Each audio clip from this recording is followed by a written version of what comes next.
Welcome to Infinity Capital, everyone. My name is Raj. Let's talk about Indigo Paints today. So, Indigo Paints did an IPO recently, right? And it's, engaged into the manufacturing of decorative paints. It's the fifth largest paint company in India. So, they have their manufacturing facilities in Jodhpur, Kochi, Kerala, in Puddukottai in Tamil Nadu.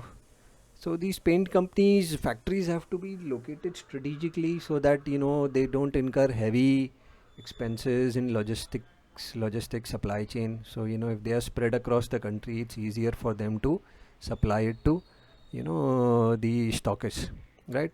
So they make decorative paints, emulsions, enamels, wood coatings, distemper, primers, so on and so forth, putties, cement paints, right? So they were the first company to launch differentiated paint products, right? So metallic emulsions, tile coat emulsions, so on and so forth, right? So they have bright seal coating emulsions, floor coat, so on and so forth, right? And they have around 13,200 active dealers, 5,500 tinting machines, so a total of 44 depots located across India.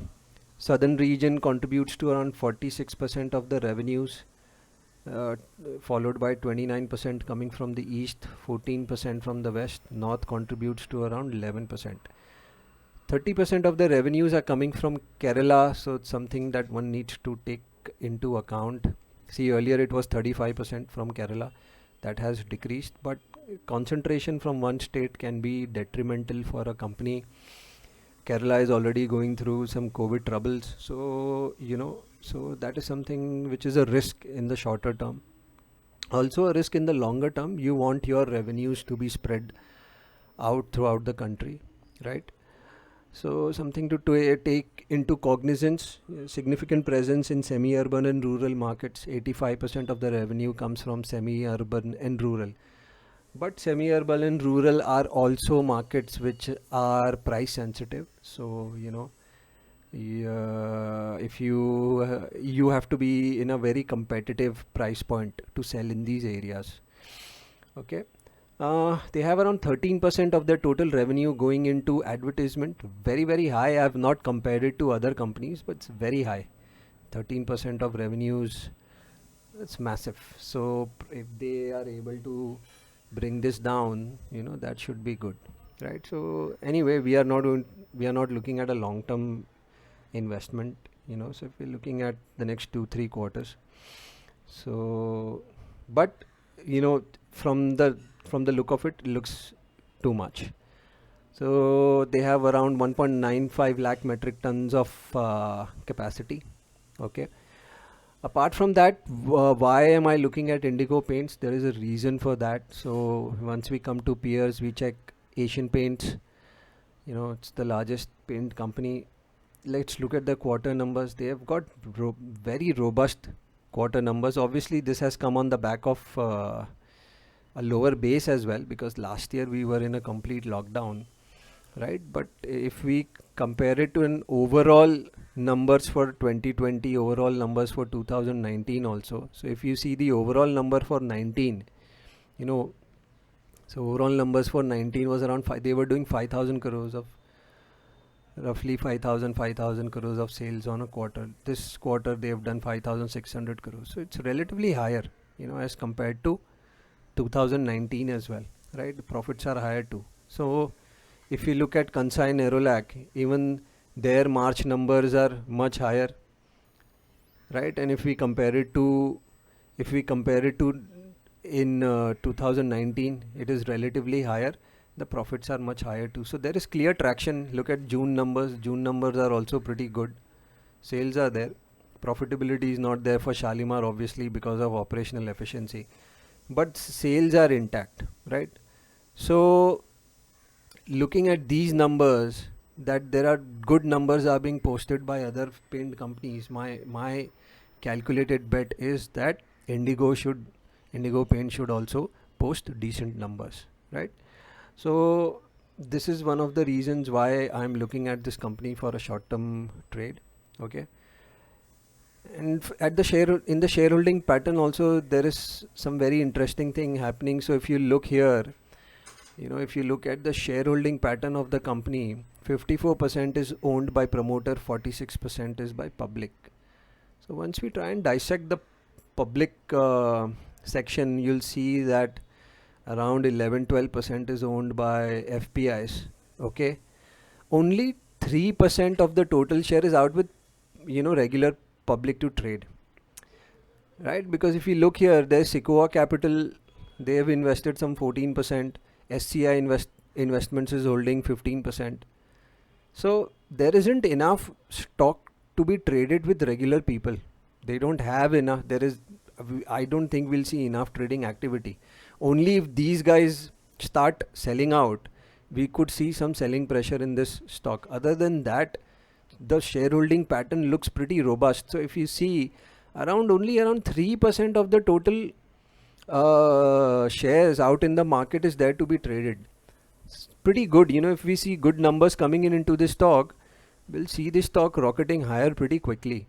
Small Cap World Fund has Abu Dhabi Investments, Nomura, some very marquee investors in this company. Looks pretty robust. From the shareholding pattern, looks very robust to me. Cash flow from operations very good. It has been growing. So 2016 it was 11 crores, now it's 121 crores. Pretty good. Balance sheet, they don't have any borrowings. They have around 50 crores of investments, around 258 crores of cash on the books, so roughly around 300 crores, right? So that is also pretty good. Okay. On the gross block, their gross block has doubled, so they have incurred some sort of capex. Depreciation has also gone up, right? So overall, pretty robust balance sheet. From the profit and loss, on the profit and loss front, if you'll see, sales have been increasing at a higher clip. Looks pretty good, and their operating margins have also become better. But now stock has only got listed recently, so we'll have to wait and watch. So if they are able to maintain this margin overall, since 18 to 21, they are able to increase their margin. So some sort of operational efficiency may have kicked in, that has resulted in better margins. Profits are also higher, as compared to last year. Profits have almost gone up by 40%. Sales are also higher too. On a quarter-on-quarter basis, if you'll see, December numbers were higher, March numbers were higher too. Sales and profit was a tad bit lower, but the sales were higher, right? So again, if we see March last year, their margins were much better, but then we've seen a sort of a degrowth in profit margin. So this may have happened due to COVID. So we'll have to wait and watch what's happening, right? What sort of numbers are coming out. Okay. Let's look at the technical analysis. There's not much history, to this stock. Got listed in Feb, but it's basically just trading sideways. What is the positive here? So the stock has basically reclaimed its 50-day moving average in May, and it's been trading above it, right? And it has gone sideways. Basically, if you see, the stock is just trading within this range, within this 10% range.